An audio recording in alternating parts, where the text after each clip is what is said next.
ये मेरा सिंध है,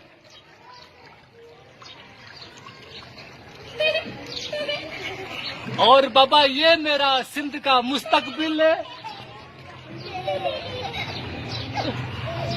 और बाबा बस जिए भुट्टो है। हम तंग आ चुके हैं पीपल्स पार्टी के भुट्टो जिंदा है वाली कॉन्सेप्ट से।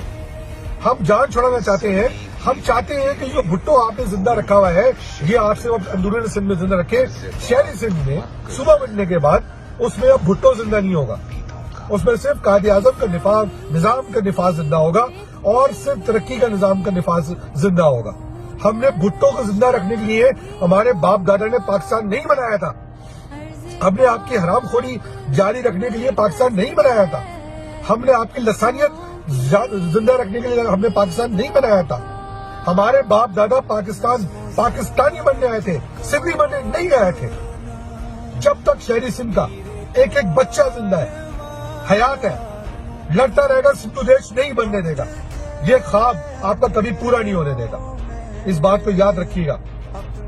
सिंधु देश मुर्दाबाद, पाकिस्तान जिंदाबाद।